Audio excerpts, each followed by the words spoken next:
Good evening. Welcome to another edition of the Gersnet Podcast, the independent Rangers podcast by fans for fans, where all the content is absolutely free, coming to you in association with Forrest Precision Engineering. I'm your host tonight, Brian Archer, and as always, we'd encourage you to get onto the Gersnet website, check out our forums for all your latest Rangers news and discussion. We're live tonight on the YouTube channel, and we'd ask that you continue to share the pod on social media, spread the word, and please subscribe to the YouTube channel. Before I introduce my guests for tonight, I need to give another mention to our partners over at Forrest Precision Engineering. They're a Glasgow-based engineering company who have been a big commercial supporter of Rangers for a number of years, and we're delighted to have them supporting the podcast. If you want more information about them, please visit their website at www.forestprecisioneng.com. They also have a stunning executive lounge in the Ibrox main stand. And for more information on that, email the club at hospitality@rangers.co.uk. Right, now to bring in my guests, joining me tonight is Stewart Weir. Stewart, how are you doing? I'm doing well, Brian. Good. And also joining us is Ross Bennett. Ross, how's things? Things are good. How are you? Not too bad considering what we had to sit through yesterday. We might as well get straight into it. Ross, I'll come to you first on the team lineup before we kind of talk about what took place. Now, Barry Ferguson had made mention on Friday that he wasn't necessarily going to give the youngsters game time just because, there was very little to play for. Now, when the team lineup came out, he did start Nsiala and Bailey Rice. Were you surprised to see both of them start? Would you have preferred to see more youngsters start? How did you kind of feel when the team lineups came out? I don't think I was surprised to see those two, in that I think they are probably our most first team ready, or the closest thing to being first team ready that's coming out of Auchenhowie. Would I have wanted to see more youngsters? No, I'm very much an advocate for whatever the circumstances, you play your strongest team available, you play the best players available to you. And I think you're absolutely right. There's hee-haw to play for. There's nothing left for us this season, but there's actually still a lot for Barry Ferguson to play for, because at the moment he is, he's looking at going down as one of the worst record, probably the worst record of any Rangers manager, permanent or interim. He needs to sort of salvage a wee bit of professional pride, I should think. So I wasn't surprised that we didn't see more youth, and I don't think we will, to be honest, because I think he will be absolutely desperate for a win. What he is doing though is he's not throwing everything out the window and playing a load of youngsters, but he is chopping and changing a hell of a lot. I think 11 games or whatever it is now that he's done. How many different defensive lines do you think we've seen? From one game to the next, there's just no consistency. And I do wonder if that's having an impact. And you saw John Souttar extremely unsettled yesterday, Liam Kelly with a couple of mistakes yesterday. I wonder if that lack of consistency, and I don't think Ferguson seems to know who he trusts, who his best players are. And I just don't think that's helping. So, actually Nsiala was arguably one of the better players yesterday, at least in terms of he was trying to be a bit more positive and a bit more creative than some of the others, but no, I don't think we're going to be, and it's maybe it's a kind of emotional fan reaction to be like, these lot have let us down, throw them all out and just play the youth. I think that's a fan's perspective, and I don't think we'll do that, because I think Ferguson is going to be absolutely desperate to try and salvage something from the next 4 games for his own sake. Where do you stand on the kind of debate around what's left to play for the rest of the season, in terms of should we just be looking to play the youth and try and build them for next season? And even if Ferguson was to do that, how do we even, at Rangers, with all the demands that we place on our players, even in this situation where there's very little left to play for, how do we even begin to bring youngsters into the team? If you look at somebody like Nsiala, he didn't have a good game yesterday, but there was already, fans willing to just write him off and say, right, he'll never cut it. And it's kind of difficult when you've got that kind of pressure to actually allow a youngster to come into the team and find his feet and make mistakes. I think it's really simple. You pitch the youngsters in and then jump up and down when you don't produce a result.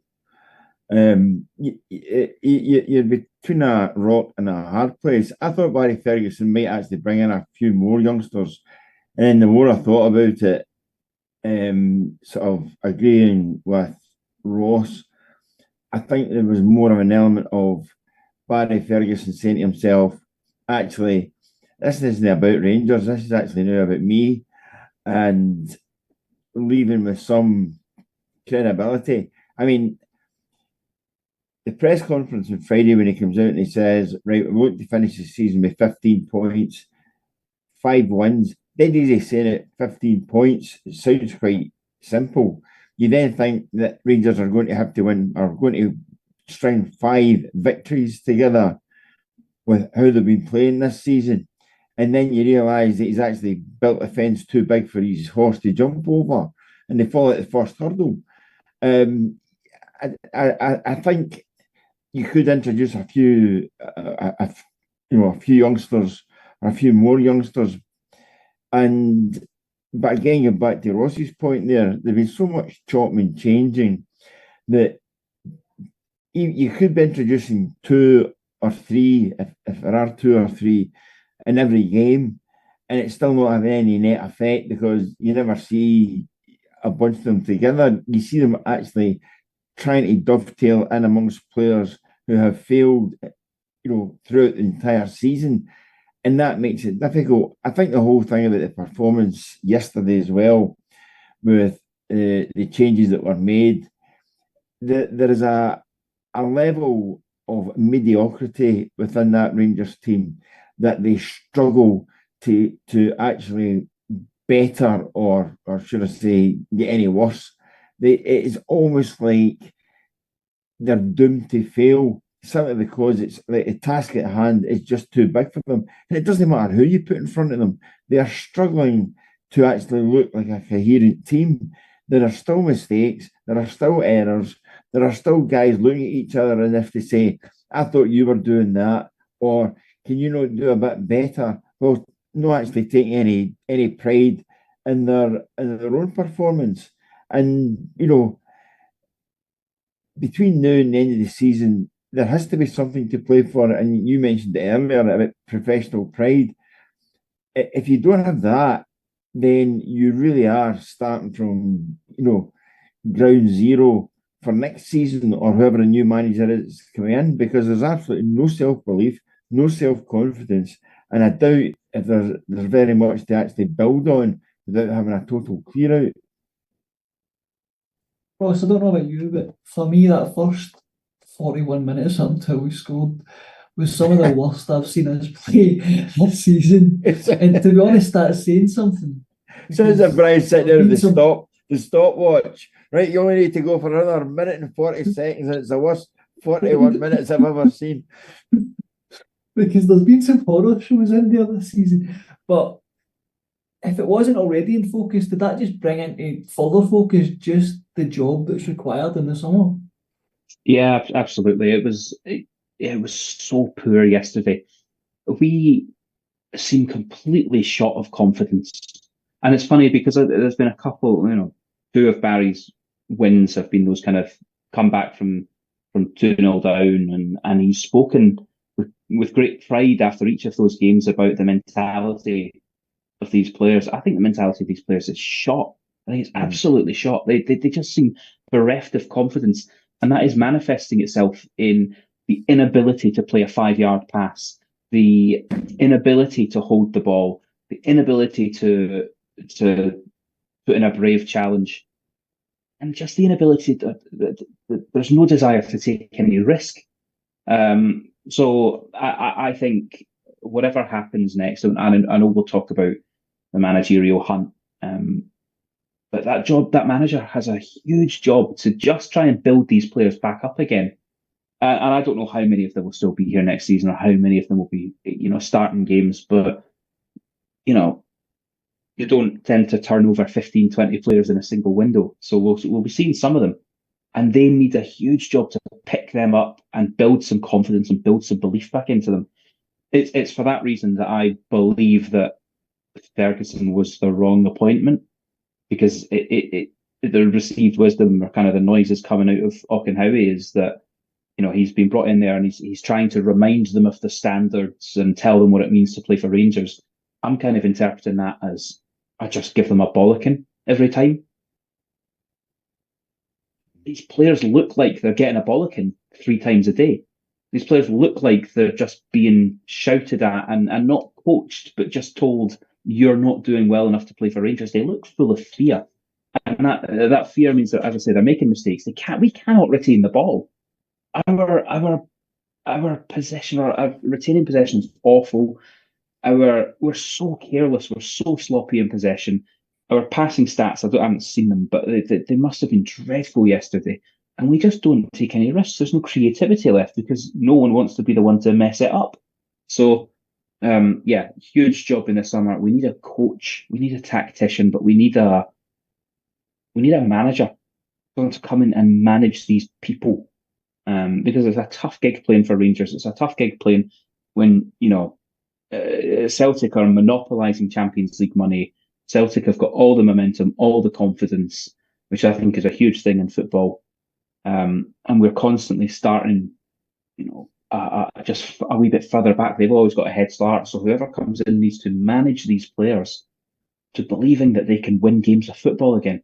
Right now, we are seeing such a soft touch. Everyone seems to believe that they can beat us. And for me, that's the biggest challenge. It's yes, there's loads of work to do in terms of recruitment, but the ones that are left, just pick them up and get them believing in themselves again, that they are better.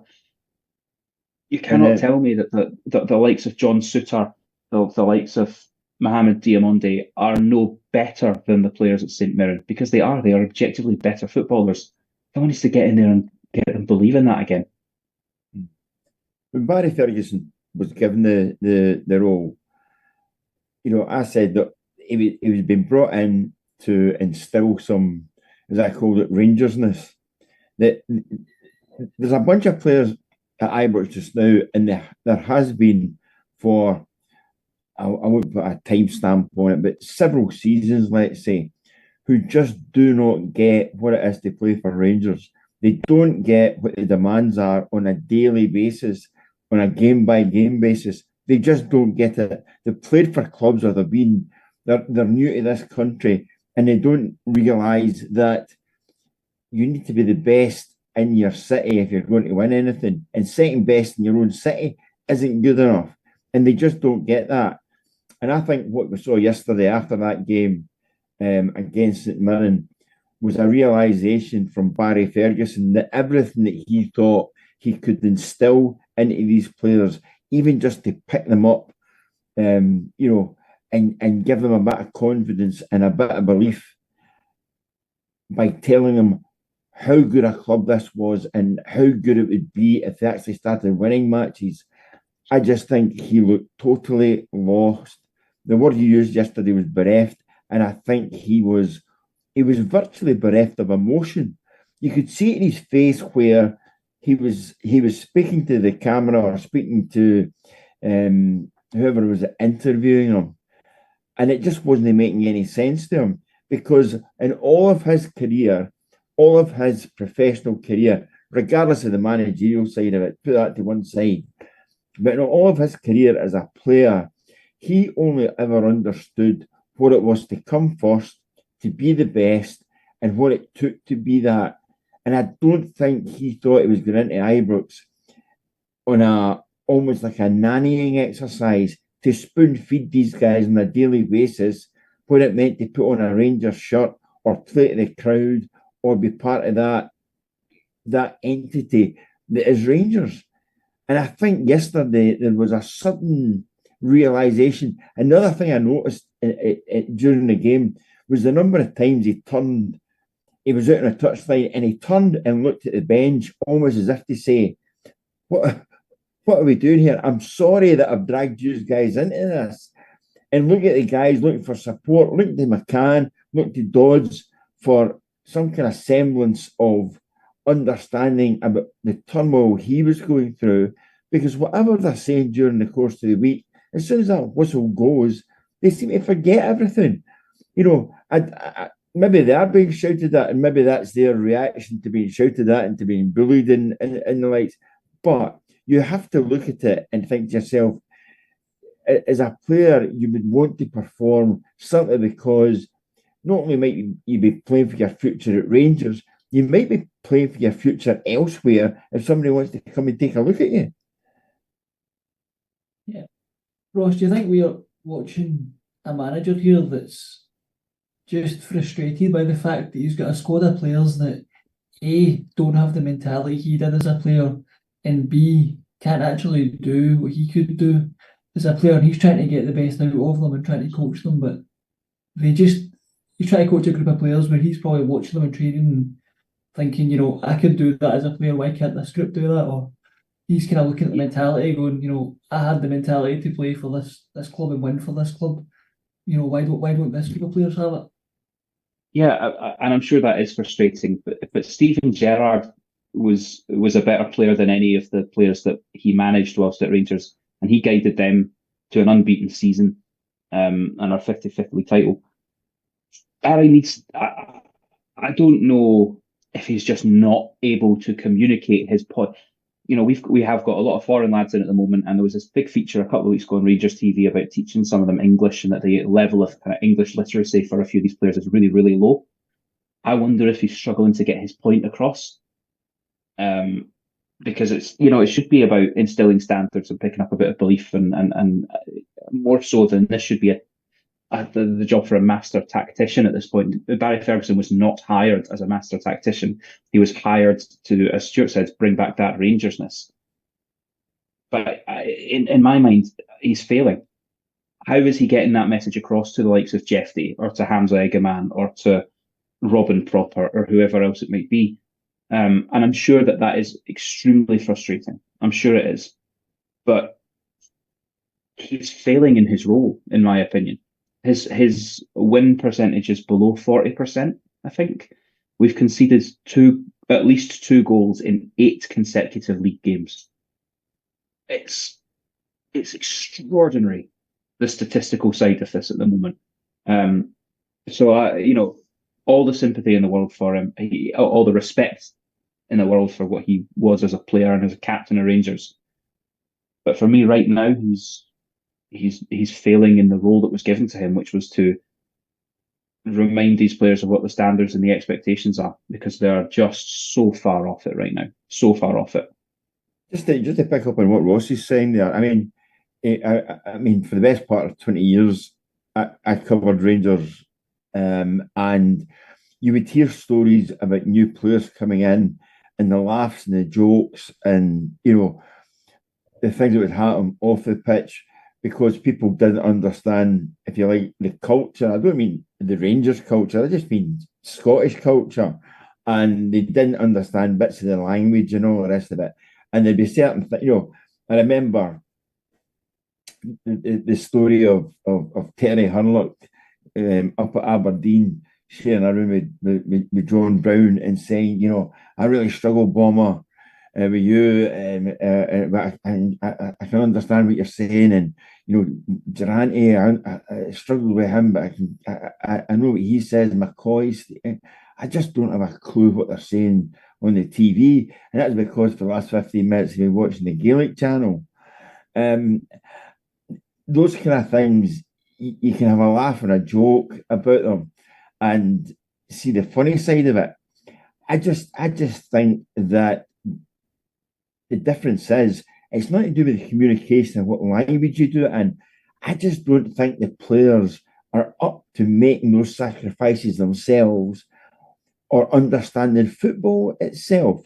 So when Rangers used to bring in guys like Hurlock, like different Dutchmen, Norwegians, Danes, you name it, it maybe took them a wee while to become au fait with the language and the banter and the likes.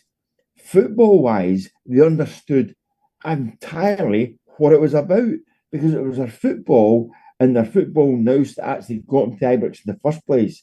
I just think there's a bunch of players there that don't have that. They are having to be almost like, pushed in certain directions to do certain things, basic things. It just doesn't come naturally to them. And I think it's not just improving the playing style at Rangers. I think they really have to look desperately at the type of player they're bringing in. You look at one of the first signings that Souness made after a couple of a season and a bit that Souness made. John Brown. There would be better players out there than John Brown. There'd be better guys with better injury records than John Brown, who wouldn't have to give us second opinions on how fit they were and how well they were and all the rest of it. But the fact of the matter is, he was identified as a guy that would get the job done, and all you would do was wind him up, put him on the pitch, and he would perform for Rangers. And he did so for season after season after season after season. There are none of those players, and I have to say, none of those players that you could trust to do that off their own bat. None of them. And that is a particularly worrying thing, because as Ross said, when Souness came in, he had a bit of clear out, but he still kept a real hard core of the players who had been there under Jock Wallace and made them play better. When Advocat took over from Walter Smith, yeah, there were a clear out and different guys were allowed to leave, but there was still a hard core of Rangers players there who knew what it was about. Whoever comes in this time, other than bit part players, and I mean there would be bit part players, there's none of that core of that current squad that you could actually trust to take a team forward. They might be off on the bench or as I said, bit part players, but there's very, very few of them that you would say would make a starting 11 if you were starting with a blank sheet of paper. Yeah, definitely. When we talk about the kind of rebuild in the summer that's required, is one of the key metrics then that we need to be looking at mentality of any player coming in, that they've got that track record of knowing what it's like to play for a club like Rangers under kind of similar pressures, and that they've got a track record of being able to handle that? Or is it more about just signing players that are going to come in and kind of add to what we've already got, Stuart? Well, I hate them back in time, but we learn history, so we don't make mistakes of the past going forward. When Souness came in, he signed a handful of players: Terry Butcher, Ray Wilkins, Graham Roberts, Jimmy Nicholl. He brought these guys in to harden the team up. Each and every one of those guys, Souness had an almost stand-up fight with on the pitch as a player when he was at Liverpool. Terry Butcher battered them, Roberts battered them, and he battered them back.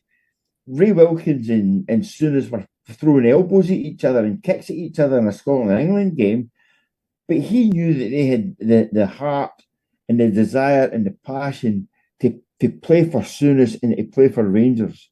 Now, I'm not saying that you would get away with that these days, but you're looking for somebody who can identify that kind of winning mentality. They might not have to be the best players in the world. They might not be Ballon d'Or contestants, but you're looking for somebody with a bit of pluck about them, a bit of fight about them, a bit of spirit.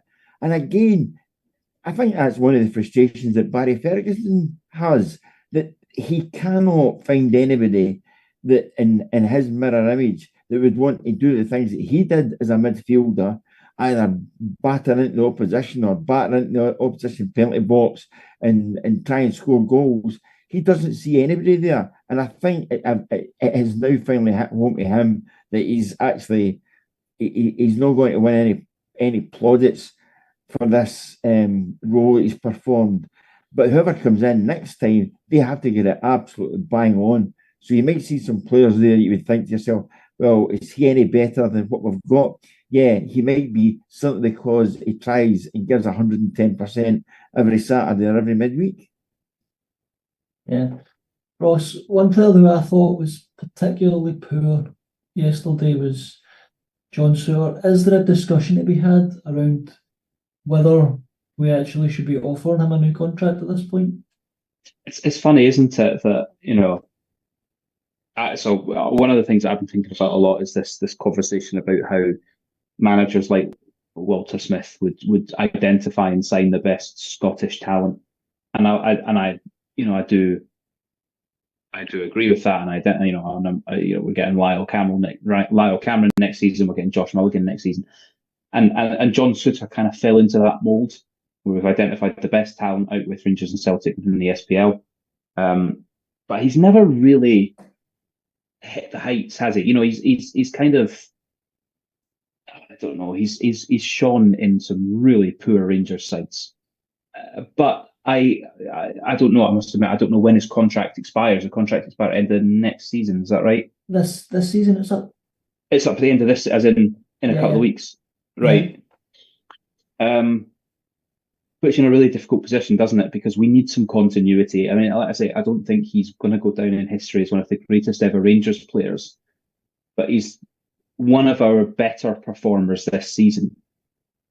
We need some consistency this year into next, but I wouldn't want to necessarily give him a 4-year contract because I suspect we need better.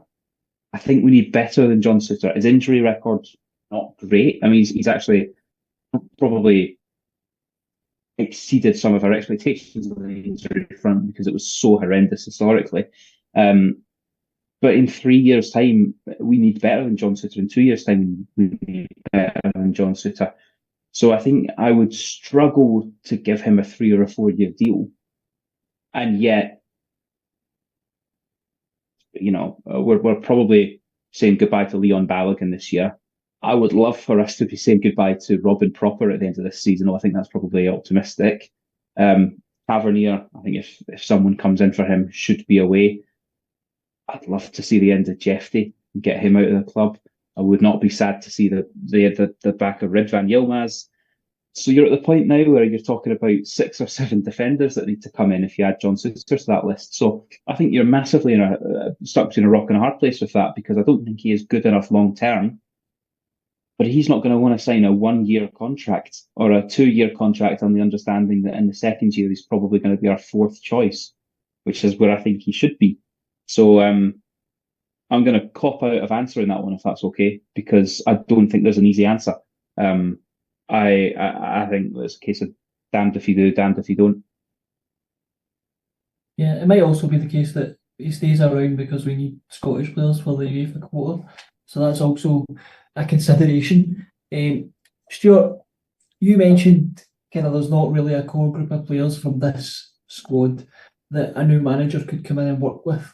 One player who might be about the only one that you could maybe put into that category would be Nico Raskin. I thought he was one of the only bright spark, if you want to call it that, from yesterday. And even at that, he didn't actually have a great game until he scored, but he did look as if he was one of the few who actually wanted to be out there. Is his future going to be a bit of a concern, given that he's not got too long left in his contract? I think he's got a couple of years left, but it's probably entering into that window where either he signs or we sell. Yeah. I mean, he is the kind of, if you like, the diametrically opposite to what Ross said about Souttar. That he is a guy that you would want to keep. He does have a good track record. He is pretty, relatively injury-free. He does perform. However, all of those things make him an attraction to other clubs out there. And are you going to be the next Rangers manager or next bean counter at Ibrox or whatever it is, if somebody comes in and says, yeah, there's 10 million quid. Now, I know what you could do with 10 million quid. I'll give you 10 million for that player. Do you really want to build your team around that player, given that in a year's time, he might be asking to leave as well? I mean, that is a real headache. As Ross said, I don't really want to answer that one. Unfortunately, somebody is going to have to answer that one, because it's like, do you keep him and pay him a fortune to stay as long as possible? Do you let him work out the terms and conditions of his contract, knowing that he's going to leave? Do you sell him, or is it a case of all of the above? and he is one of the few. You're absolutely right. He is one of the few that you could make that case around, because he's obviously playing. He plays for Rangers. He then goes and plays international football at a far higher standard, and he's almost one of these players where if you were a scout or a manager, you wouldn't watch him. You might watch him in the odd European tie for Rangers. You would actually see what it was like playing for his country when he was mixing with guys like De Bruyne and these sorts, and how he looks perfectly comfortable in and around them. Where he comes back to Rangers, and at times he turns into a quivering, nervous wreck, simply because who's around him. There are, you could sit there for the rest of the night, Brian, and probably into next month, asking the two of us these different scenarios and different questions, and every single player is a different scenario and would beg a different question. But it all adds up to one thing. You tie all the loose ends up, and it comes to one big nub, and that is the real issue that Rangers, through bad recruitment, bringing in players that are just not up to it, and guys with contracts running down and all the rest of it. And this summer, Ibrox, the front door at Ibrox, they could put a job centre sign over the front of it, because that's what it's going to be like. It's going to be like the old revolving door might make a comeback for people to come in and out, and that's the way it's going to be. It's such a mess currently, and how long the new guy gets, or how long new owners get, or new players get, is going to be dependent on the kind of results and performances that they put in. And ultimately, if they're not good enough, we're going to be sitting here in a year's time discussing the exact same thing again. Yeah. Ross, Stewart mentioned Ibrox becoming a job centre there. One position that was filled during the week was we now have an incoming sporting director, Kevin Thelwell from Everton. Was it a key appointment to get the new sporting director in before a decision's made around the new manager? Possibly, yeah. I think I suppose the sporting director is in charge of all sporting activities, covering everything from coaching, recruitment, medical, etc. So yes, I suppose so. I think the difficulty that we've had is that we seem to go through, and I don't know if we've ever termed them as sporting directors or director of football. I think we've changed the title, but you go back to Mark Allen and then to Ross Wilson, and then we've operated without one for a period of time, and now and then Niels Coppin. And I must admit, it was a bit of a surprise to me that Niels Coppin wasn't the sporting director, because I thought he'd become this way. Is that we do actually kind of seem to rattle through these guys at some pace. When did Mark Allen join us? That was probably 2017, 2018, something like that. So in 6 or 7, let's be generous, call it 8 years, we've had 4, maybe arguably 5 sporting directors or people doing that kind of a role. So yeah, I suppose the ideal situation is that guy has continuity and implements the style of football and oversees it, and therefore is highly involved in the recruitment of the manager. But to what extent do we believe that Kevin Thelwell will? I apologise, I'm being really negative tonight. I'm sorry about that. But to what extent do we believe that Kevin Thelwell will be here in 5 years' time? I appreciate he's come from a Premier League job, but does he see Rangers as a route back to the Premier League in a few years if things go well, or to a cushy job on the continent somewhere? I don't know. So yeah, I think in theory and on paper, this is us doing things the right way around, is getting the sporting director in place who can oversee the footballing, let's call it a footballing philosophy of the club top to bottom. And he should therefore be the one coordinating that recruitment of the manager. That only works if he has longevity in that role. And so far, we've not been able to demonstrate that that's the case. Yeah, Stuart, is one of his toughest jobs over the summer going to be to actually get most of this squad out the door? We're kind of sitting debating, players that potentially could, we'd like to see leave or need to leave because their time's coming to an end, but we're going to have to get other clubs to take them. for me, that'll be down to one thing: either his expertise or maybe a second thing, money. Here you are, boys. I'm dangling this in front of you. Let me walk you to the door. There's a car out there that will take you somewhere nice. On you go. It's not going to be easy, because there's not a queue of people turning up to buy Rangers players or look at Rangers players. If you could, through other Rangers teams in the last decade or 20 years or 30 years, there was always rumours and always speculation around players who might be either allowed to leave or who were going to leave, whether they wanted to or not, without mentioning any names. And there just isn't that attraction amongst those Rangers players. There might be some who are, if there's any directors of football there who shop in the middle aisle at Lidl, who might spot a bargain or two, they might come near Ibrox and try to sign some players on the cheap, and they might get them on the cheap if Rangers are wanting them out the door. But it's going to be a difficult assignment. And already when I saw his name announced, a bit like Ross there, I saw his CV. I sort of phoned one or two people to see what they made of him. Yeah, he seems to be pretty competent in what he's done in the likes. And then you level that up or put that in the scales next to where Rangers are, and really you could be the most talented guy in football in that particular role, but I don't think you've ever come across a bomb scare or a ticking time bomb like Rangers is just now.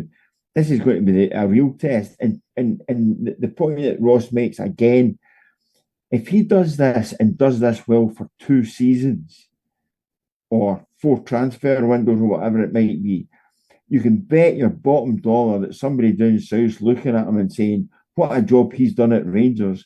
And so that 5-year plan that Ross is talking about might never come to fruition, because somebody might dangle a big carrot in front of him and he's out the door as well.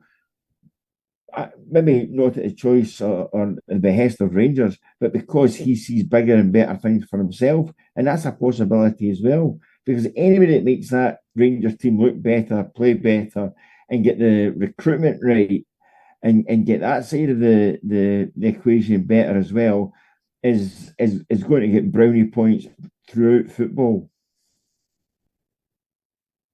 Yeah, hopefully he's here to do a good job first, and then we can talk about him being poached at some point down the line.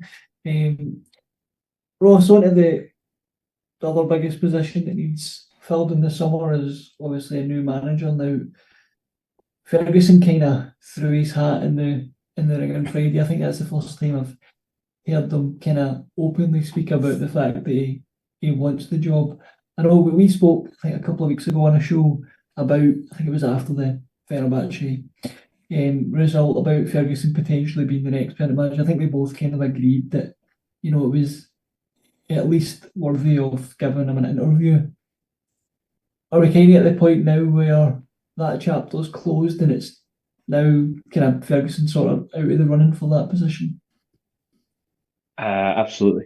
Yeah, so I think the way I phrased it after, as you say, after Fenerbahce, was that he'd earned the right to a conversation. I'm fairly confident now that would be a very short conversation. In fact, I would go as far as to say there's probably more chance of Ferguson being replaced as manager before the end of the season than there is of him being manager next season. I don't see any world in which it can happen. As you say, you look at the way that the team's playing, you look at the stats and the results. I feel for him in a way, because he was kind of asked that direct question of, do you want to be the manager next season?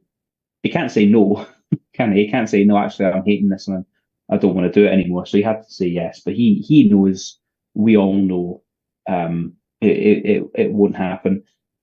I can't decide. He seemed to suggest it was either Rangers manager or nothing for him. He didn't really want to go and manage anywhere else.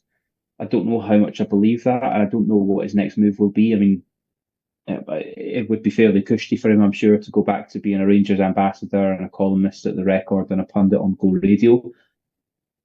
Maybe that's enough for him. Maybe, or maybe he does see this as an opportunity to get himself in a conversation for a job at a Kilmarnock or a Motherwell or even back down south somewhere. I don't know.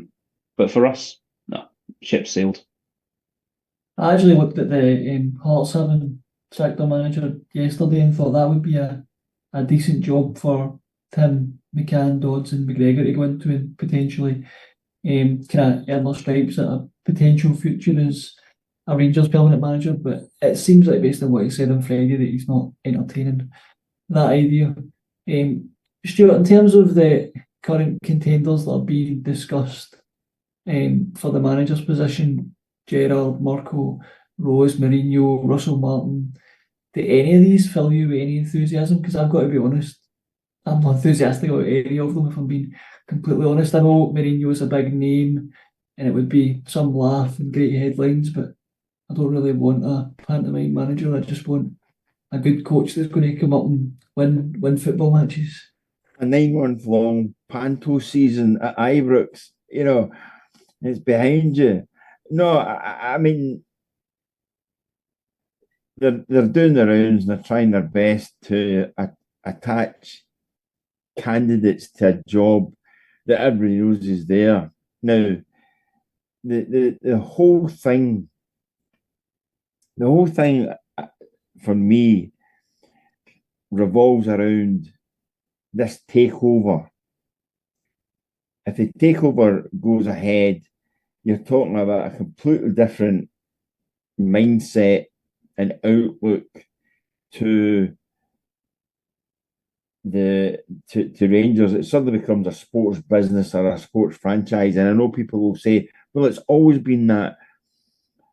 But the Americans would take it on a completely different level. You then tie into what they have elsewhere with Leeds United, the tie-in that they might have with Red Bull and where that might lead to, and does that mean they have access then to somebody like Jurgen Klopp to put forward somebody as a potential candidate? I don't know. It's just names being bandied about just now. Some are more convincing than others. I would say that Mourinho probably lost the will to live sometime just after he left Old Trafford. I think everything else for him since then has been a bit of a hoot, and he's done well for 6 months of a season and then moved on with a payout to something else and go and try and work the same 3-card trick somewhere else that hasn't quite worked out. Much as I admire him, and I think it would be fantastic entertainment, you would just sit there, fill your notebook. How many pages do you want? A 5-page special tomorrow? There it is. How much you need for online? No problem at all. And he can juggle, and they can tell Christmas jokes and gags and entertain kids with magic tricks. Listen, it would be brilliant. Do I think it's what Rangers need? No. Because the one thing that he has always required, wherever he went, was financial backing, because he wanted to sign players that would make a difference. People forget when he came in at Chelsea, he worked all these miracles. Look at the money that he spent when he was at Chelsea. Look at the money that he spent elsewhere. Look at the players that he tried to bring in here, there, and everywhere. And again, I think so much hinges on what happens when somebody signs a cheque for Rangers and all the due diligence is done and what their starting point is. And who's to say, you've got all these names down on the list, who's to say that the 49 Gers, as I might call them from now on, who's to say that if they don't go and say, we've got a couple of guys here that we've got to know. Here's Jurgen Klinsmann. We greatly admire him and what he's done here and what he did with the Team USA. Here's Bruce Arena and what he did with the USA. Is anybody going to say, no, we don't want him? No, because they're going to bring in their man and who they want, regardless of who it might be. And people are saying, "Oh, I don't want Gerrard." Yeah, but has anybody ever thought that Gerrard actually might be the best option that Rangers fans actually get, or the only one they might have a say in? This is us. We're now into the realms of possibility and probability, and somewhere there's a kind of Venn diagram with these sort of concentric circles, and there's a bit in the middle that says this is the Rangers manager and how he might succeed. But until these circles are actually drawn out and put down with names in them, or how things will go forward, I think it's just a guessing game. And the thing is, people look at it and go, "Oh, he's favourite now." Do you understand how that works with bookmakers? People have got to go in with hard-earned cash, shove it over a counter, and say, "This is what I want to put the money on," and that's what governs the odds. So the substance of the odds is basically made when punters just basically giving bookies their money. It's not some scientific reasoning. So again, I think we might know the Rangers manager, and I would like to think that Rangers and the due diligence and everything's done before the end of the season, so that somebody, a new manager or a new coach or a new coaching setup, can actually come in and see Rangers for 2 games at least before the end of the season, just to see what they've actually got and actually meet those that are actually there or those that still want to be there. Yeah. Ross, what's your take on the current contenders? And regardless of who the ultimate choice ends up being, it's kind of, as Stuart said, it's got to be done rather quickly, because the Champions League qualifiers will be around before we know it. Yeah, my take on the current contenders is that I find it hard to get overwhelmingly excited about any of them. And I think it reminds me of our last managerial hunt when we ended up with Luke Clement. That was a name that kind of came out of nowhere, and there was a week or two of us suggesting names and speculating about who might be available and might be interested. And then this name kind of emerged suddenly from nowhere, and it was clear that he was interested. And it was one of those that they went, actually, that's the guy, that ticks all the boxes. And on paper, I still think on paper Clement was the right signing. I still think on paper Giovanni van Bronckhorst was the right appointment at that time. So now Gerrard probably ticks the most boxes for me. I understand people are going to hesitate, and they look at how it went at Villa, and it wasn't an overwhelming success over in Saudi either. And does he still have the hunger? Does he still have the appetite to do it? On the flip side, he might just be a bit more appreciative of what he's got when he sort of comes back somewhere that appreciates him, and that he knows. He certainly knows the standards, doesn't he? He's got his own standards that from his time at Liverpool. So he ticks the boxes for me. Marco Rose, I don't know a great deal about him other than I've seen he seems to be very kind of tactically rigid, and in a system that doesn't seem to have worked that well for us. So maybe not. But then again, as Stuart said, are we going to say no if that turns out to be the guy? Are we going to turn our noses up at him? Absolutely not. Mourinho, I go back and forth on Mourinho. On one hand, that is extremely exciting, and for us even to just be able to attract a caliber of manager like that, would we be able to attract a better standard of player because of players that want to play for Mourinho? Alternatively, there's probably a fair few players out there that know a bit of horror stories about Mourinho as a manager and would be turned off by the idea. So it's a really weird one. Like I say, sometimes in a managerial hunt, and this was the case, I think, with both Gerrard and Beale, you kind of knew from really early on that there was one standout candidate, and that's who it was going to end up being. With the Gerrard appointment and the Clement appointment, that wasn't the case. And we were all kind of scrabbling, and then a name emerged, and it was very clear that that was the guy. I think that's what's going to happen here. I wouldn't be surprised if we end up with someone that none of us have ever heard of, but that actually, maybe even in a way similar to what Celtic did with Postecoglou. They go, actually, we've done some due diligence and some analysis. This is the kind of guy we want. This is the guy we're going to take a risk on. It wouldn't surprise me if the 49ers went down that route. It also wouldn't surprise me if they went for a genuinely massive name because they're seeing it as a commercial endeavour and they're just trying to drive revenue and drive, followers and eyes on. So, sorry to not answer the question again, but Christ, it genuinely could be anyone. Yeah, I personally hope it is somebody that we've not heard of yet, to be honest. Stuart, with so much change that's to come over the summer, it's highly unlikely to expect, the current situation, and I think you referred to it as a mess to be rectified in just one summer. So there's going to be a large degree of patience required from fans over the next, not even just the next months, but potentially over next season and the next few transfer windows, isn't there? Yeah, and I do wonder if that patience is actually there. I think the first 6 months might be spent convincing people that the new manager is actually the guy for the job, is actually a guy with a bit of vision and foresight, and eventually he will get it tactically correct with the players that he brings in to play a particular system or a particular way. Just going back to touching on what Ross had said there about the names that are presented to you, a complete rank outsider. Imagine you turned up and somebody said, here is Will Still, okay, doing an amazing job, or he's done an amazing job in France. What about him? And the first thing somebody would ask is, what does he know about the Old Firm? Do you know what I mean? You're almost on a hiding, bringing somebody new with fresh ideas. He could be the best young coach. If you, I know he's advanced a hell of a lot, but can you imagine bringing an Eddie Howe from 8 years ago in to Rangers, and somebody saying this will be the best guy, this is the best guy to take over from Walter Smith or whoever. This guy will take you on to the next level.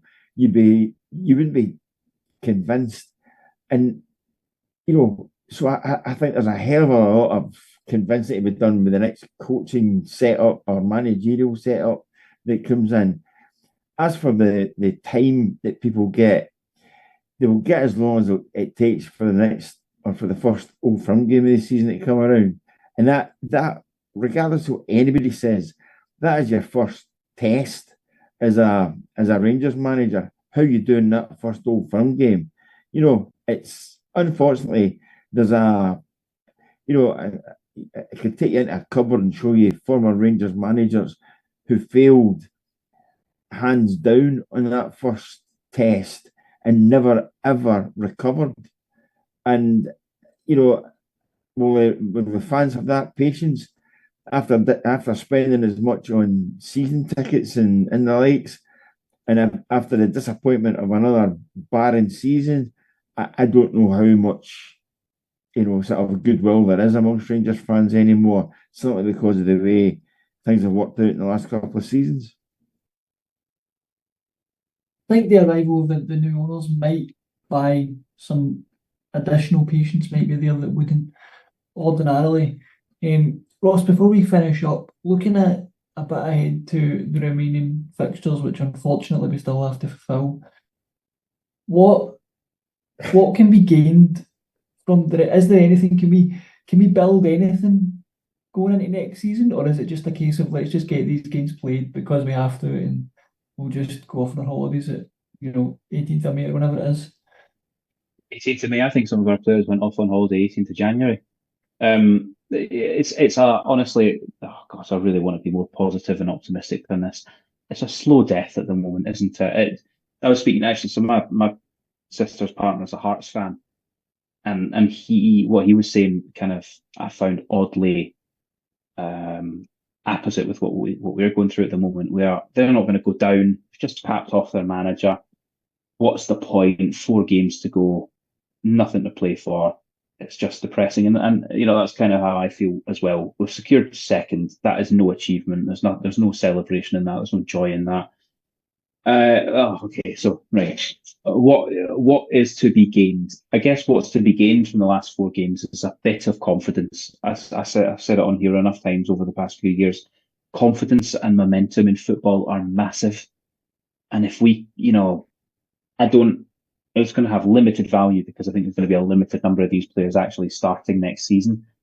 But if they can just throw a bit of confidence and a bit of momentum and a bit of belief back, then, as you say, Champions League qualifiers will be on us before we know it, and I would feel a little better going into those with 4 wins on the trot rather than 2 wins, a draw, and a loss. So that's, but honestly, practically speaking, let's just get these 4 games out of the way and then forget this season ever happened.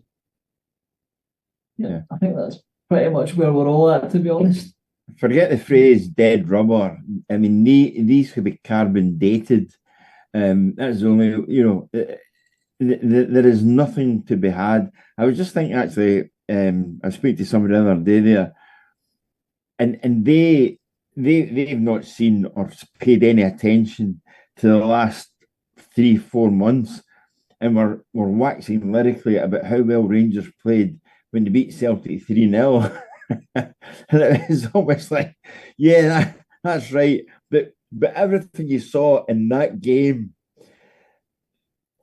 all the net effects and what was generated from it just evaporated. And that one performance bore resemblance to nothing else in the last season. And I think that is people say, what can you take from this season? I think it's just the almost like the misery of knowing that if that team put it together, that's what they could produce, but couldn't remember what they did 3 days later. It's utter craziness with this Rangers team. Not just this group of players, or as this group of players, even getting into last season with Clement. Remember, Rangers win 2 games in hand and they go a point clear of Celtic. Where did that suddenly disappear to? And again, it's all down to these players not having any belief, any drive, little in the way of ambition, and certainly nothing, and absolutely nothing in the way of desire or heart to push yourself to the nth degree to make you into a winner. So are we going to see that over the last 4 days? I'm really sorry. I just don't see any of that. Roll up the towel, get the flip-flops on, book a ticket, we're off. Yeah, I think I don't think any of us are expecting much from the next 4 games, but sadly, as I say, we still need to fulfil them. Right, I think we'll call it time there. All that's left for me to do is thank my guest, Stuart. Thanks as always. Yeah, I'm glad I left you in a cheery note. As always, Ross, thanks for joining. Thank you for having me. As well as being live tonight, the show will be available on all podcasting platforms: iTunes, Spotify, Acast, and Stitcher. We'll be back on Friday evening. It'll be Rob and Scott to look ahead to the Old Firm match on Sunday. Until next time, bye for now.